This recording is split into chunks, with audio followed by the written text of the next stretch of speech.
Welcome to KMD channel, a channel for creativity and innovation. This is a series about introducing GID students. We have visitors from Royal College of Art and Imperial College. So please introduce yourselves. Hi, my name is Keio, not Vilai. I'm originally from Thailand.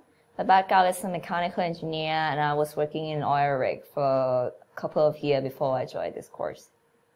Okay. Hi, I'm Allison. I am from the United States, and my background is in mechanical engineering as well.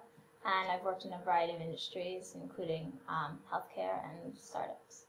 Okay. I'm Alex. I studied mechanical engineering at Imperial, and I graduated just before coming on the program, starting the program. Okay. So I know you're still in the midst of the transnational journey. This is your second stop. What's your experience so far, including New York and Tokyo? Have you seen the cultural differences? What are the takeaways that you have experienced so far? For me, the major difference is how people react to you. Like, I come from Asia, so when I go to Europe and to America, I can really see that much difference of how people speak or how people help you. They might seem more aggressive, but they're as helpful as they were in Asia. So mostly the thing I found is that different way of interacting with people, different way to do research and get the information you need, because you need to phrase the question differently. You need to make the tool, design tool in different way to get the information you want. So mostly interactions. Wow, that's a very important point. Okay, how about you? I think it was interesting to see that although we're going to 3 different schools that all claim, design is their specialties, what different people's definition of what design is and what the priorities are within each school has been really interesting to navigate and gives us a totally different perspective depending on which school we're in. Good. Yeah. I think for me is I expected to come to Japan thinking that it would be loads of flying cars and neons everywhere, and actually it wasn't. So I was a bit surprised, but I thought, yeah, I mean, I forgot what I was going to say. Sorry. Can you cut this? No?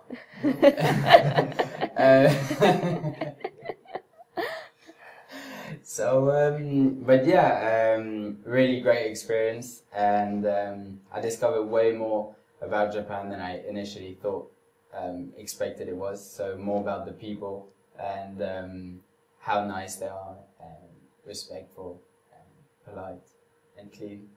Okay, thank you. Well, the GID curriculum is challenging and trying to disrupt the educational thinking of trying to teach everything from one perspective of design.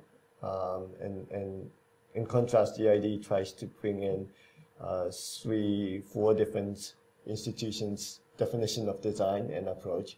So students will learn very different ways of approaching. So we think this is a huge value that one institution cannot provide.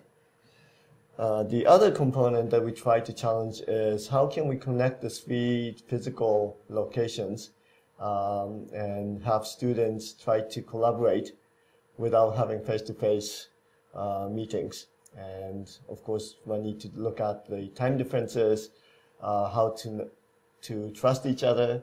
And I understand you experienced this last semester through video conferencing systems and other technologies available to you. What were the challenges, and what were some of the positive experiences that you had over this remote connection of collaboration?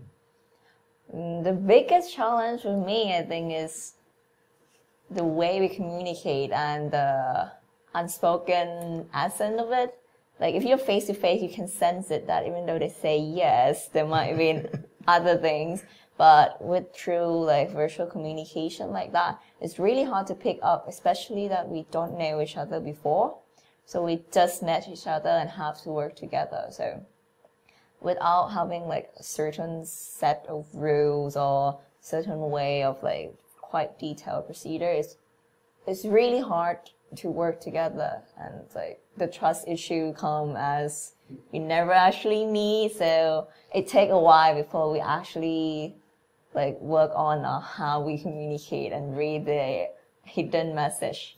But the thing I get is that because we are in different place, so when we do research or when we think of something, the environment do give a really unique thought.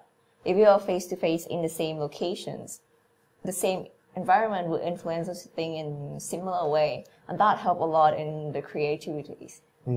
That's good. Yes. I think not only in terms of the environment, but having people from so many different backgrounds really made the projects a lot more diverse and the insights a lot more interesting. So it's really easy if you're working in one country with one group of people to sort of make assumptions about how you think people experience the world or how they might interact with your product. And so having someone else from the opposite side of the world say, wait a second, that's not how we do it at all, or that's not how I see this, in really surprising ways, makes you kind of step back and so take a different angle from where you might have expected to go. Mm-hmm. Mm-hmm. For me, the most interesting thing I got from this project was the importance of team bonding at the beginning. So even virtually it's possible. So either it's through putting funny hats on Google Hangouts or setting like some form of challenge between us that we compete, so that we compete in each locations and then compare the output. It really helped in creating a good group dynamic at the beginning in order to make the work smoother, despite the fact that we absolutely did not know each other at all. We knew this is going to be a huge challenge for students, but we also thought this is extremely important experience for students because many of the global projects, either through a huge company or through different small organizations linking together to tackle on global issues, you need to do this kind of remote collaboration if you really want to work on some global scale projects. And how to overcome some of the known problems or known obstacles, not able to do face-to-face, how to trust people and then communicate better, is really something that people need to figure out. And I think the only way to figure out and gain that know-how is to actually try out and fail and then succeed. And that's why we try to bring this into the GID experience because of this reason.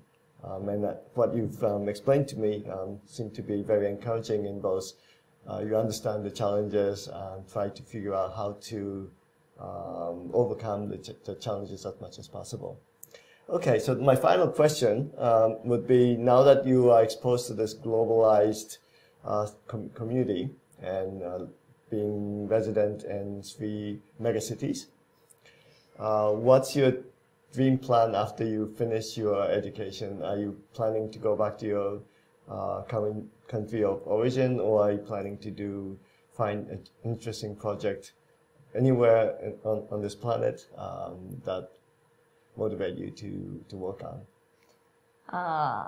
For me, moving around actually make me get addicted to that excitement of changing environment all the time. And I would wish I could work on something that, like, in different locations and that allow me to be able to change country, change places, some sort of that area, because now I start to feel like maybe if I have to live in a certain place for so long, I might eventually get bored of it, because I like this lifestyle and I like this interesting way of learning new things all the time. So I would wish to work on something in a global level and moving around. Excellent, excellent.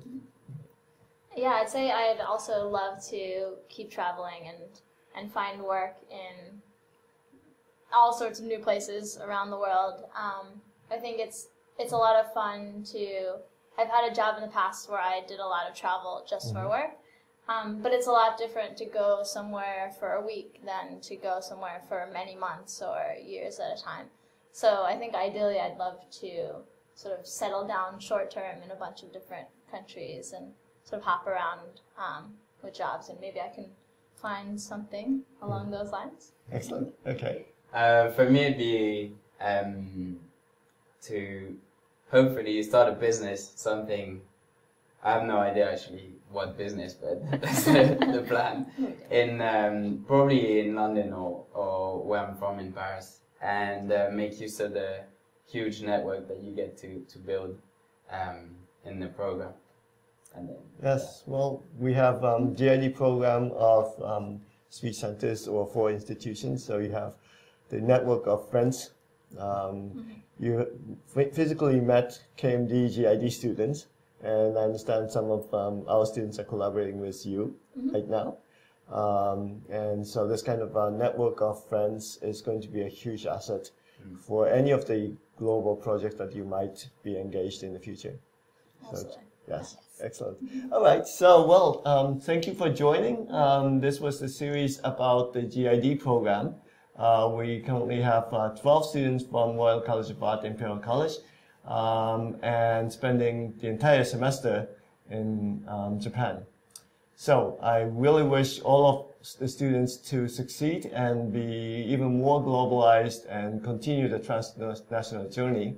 And some students will start businesses, some students will work on some international projects to tackle global issues. Some students may work for a mega company, global company, to work on huge scale projects.